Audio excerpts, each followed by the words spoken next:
তাই প্রথমেই পাটিসাপটা পিঠাটা তৈরি করছি, আমি জানি তোমার খুব পছন্দ। দর্শক, পাটিসাপটা তৈরি করতে কি কি উপকরণ লাগছে আমরা ঝটপট দেখে নিই। পাটিসাপটা পিঠা উপকরণ: চালের গুঁড়ার মিশ্রণ 1 কাপ, খেজুর গুড় 1 কাপ, দুধের ক্ষীর 3 টেবিল চামচ, কোরানো নারকেল 4 টেবিল চামচ, তেল পরিমাণ মতো, মাওয়া 2 চা চামচ, পানি পরিমাণ মতো। এবার কেমন করে তৈরি করবেন তাই দেখুন। নুসরাত, এখানে আমি সব একটু মিক্স করে রেখেছি আগে থেকেই, কারণ পাটিসাপটা পিঠাটা না একটু আগে না মেশালে হয় না। আর রসটাকে ঘন করে জাল দিয়ে রেখেছি এর মধ্যে। চালের গুঁড়ো, রস, সবচেয়েতে ভালো হয় যে দুধের ক্ষীর দিয়ে যদি আমরা করতে পারি তার টেস্টটা আলাদা। তবে আমার না দুধের ক্ষীরের সাথে একটু নারিকেল হলে জিনিসটা কিন্তু আমাদের বাইটে যখন লাগে অনেক মজা লাগে। তো আমি কচকচে একটা ভাব আসে। কচকচে ভাব, সেই জন্যই আমি দুধের ক্ষীরের সাথে একটু, এটা দুধের ক্ষীর, তার সাথে মিক্স করব একটু নারিকেল। এখানে নারিকেল কোরানো আছে, দিয়ে দিলাম। আর সাথে অ্যাড করব একটুখানি মাওয়া।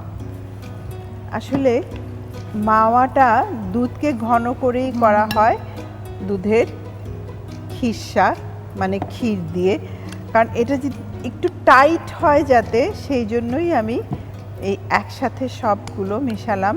কারণ পাটিসাপটা পিঠার মধ্যে যে জিনিসটা আমি দেব পুরটা, সেটা যদি টাইট না হয় তাহলে দেখা যাবে যে বেরিয়ে যাবে। ওইটাই তো আসল, মানে আমি জাস্ট কামড়টা দিলেই যাতে ওই পুরের যে মজাটা থাকে, আসলে এটা ডিপেন্ড করে আমরা কতগুলো ইনগ্রেডিয়েন্ট ভিতরে আমরা দিচ্ছি। এটা একটু পাতলা করে নিচ্ছি, খুব ঘন হবে না আবার খুব বেশি পাতলাও হবে না। আমাকে একটা চামচ একটু দিতে হবে।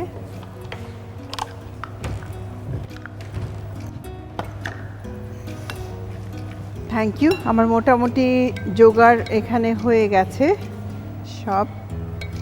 আমি এখন বানাবো। যদি মনে হয় যে না একটু পাতলা হয়ে গেছে, চাইলে আমরা একটু চালের গুঁড়ো অ্যাড করতে পারি সাথে। আমি একটু চালের গুঁড়ো অ্যাড করে নিচ্ছি। আমার মনে হচ্ছে যে আর একটু ঘন হলে ভালো হয়। এটা ডিপেন্ড করে আমরা যখন বানাবো তখন।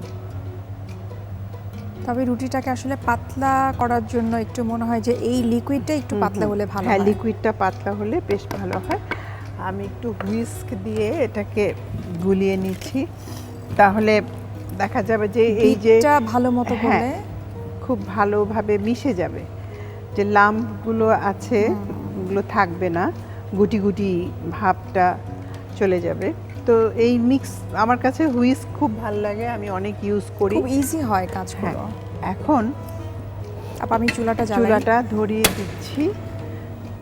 খুব অল্প তেল দিতে হয়।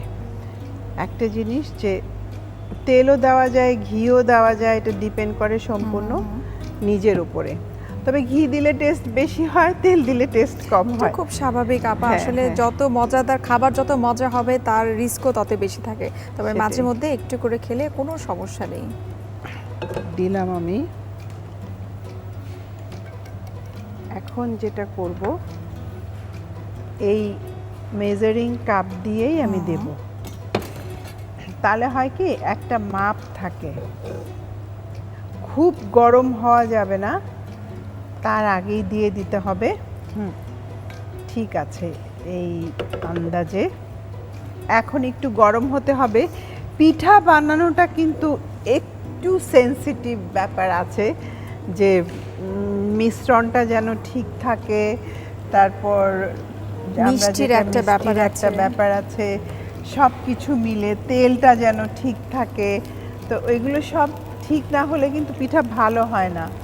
আগুনের একটা ব্যাপার আছে। আমি এখন আগুনটা একটু কমিয়ে দিচ্ছি, কারণ অলমোস্ট কিন্তু তোমার একটু হয়েই গেছে। এখন ক্ষীরটা দিয়ে দিলাম এখানে। যেটা করতে হবে, বটে নিতে হবে। এই পিঠার মেইন জিনিসটা হলো এই। বাহ, হয়ে গেল। খুব ইজি। তবে ওই যে একটা কথা বললাম, তুমি যদি জিনিসটা তোমার আয়ত্ত করতে পারো তবে ইজি, তা না হলে কিন্তু সত্যি অনেক কঠিন। তুমি মানে ঠিক মতো বটতেও পারবে না। আমার তেল এর মধ্যে প্রথমেই বেশি ছিল, আর লাগবে না, দিয়ে দিলাম। আসলে মেজারিং কাপ দিয়ে দেওয়া হয় না আপা, ভালো হয়েছে যে তাহলে কোনোটা পাতলা মোটা হবে না, না একই মাপ হবে। তুমি একটা জিনিস দেখো, প্রথমটা কিন্তু প্লেন হয়েছে, এটা প্লেন হবে না, এটা একটু ছিদ্র ছিদ্র হবে, কারণ প্যানটা অলরেডি অনেকখানি গরম হয়ে গেছে। তো গরম হয়ে গেলে ছিদ্র ভাবটা হবে, আর গরম যখন কম থাকবে তখন ছিদ্র ভাবটা হবে না। কারণ এটাও একটা মানে শেখার ব্যাপার আছে। এই দেখো, শীতে আসলে আপা এই পিঠাগুলো আসলে না হলেই হয় না। তবে এখন কিন্তু সারা বছর এই পিঠাগুলো কিন্তু শুধু বাসায় না বানালেও চলে, দোকান থেকে আমরা কিন্তু কিনে খেতে পারি, কিন্তু তারপরও বাসার পিঠা বাসার পিঠা সত্যি কথা। তবে হেলদি কতটুকু হাইজিন মেনটেন করা হয় সেটাও দেখার বিষয়। সেটাই। এরপর দিচ্ছি আরেকটা পিঠা।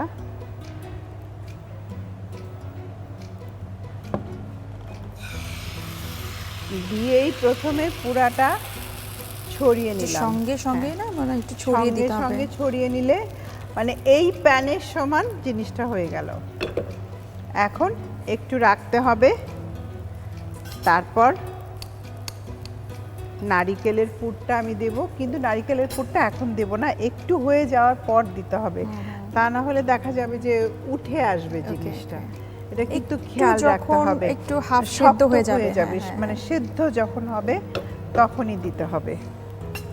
তো এখন আমি দিতে পারি।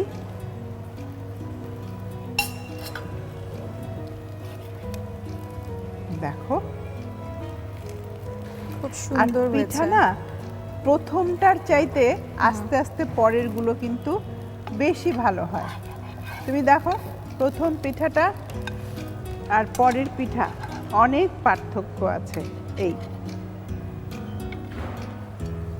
ব্যাস, চুলাটা বন্ধ করে দিলাম। এইভাবে চাইলে আমরা পাটিসাপটা পিঠা তৈরি করতে পারি। শীতের জন্য পাটিসাপটা পিঠা আপনারা চাইলে বাড়িতেই তৈরি করতে পারেন এবং পরিবারের সবাই মিলে এর স্বাদ উপভোগ করতে পারেন। চলুন তাহলে এই পাটিসাপটা পিঠা তৈরি করার পুরো প্রস্তুত প্রণালীটি আরেকবার দেখে নিন। প্রথমে একটি পাত্রে চালের গুঁড়ার মিশ্রণ, খেজুর গুড় ও পানি দিয়ে ভালোভাবে মিশিয়ে নিন। ফ্রাই প্যানে তেল দিন, এতে মিশ্রণ দিয়ে পিঠার আকারে ভাজুন। আরেকটি বাটিতে দুধের ক্ষীর, কোরানো নারকেল, মাওয়া দিয়ে পুর তৈরি করুন। এবার ভাজা রুটির মধ্যে পুর দিয়ে নামিয়ে সাজিয়ে পরিবেশন করুন মজাদার পাটিসাপটা পিঠা।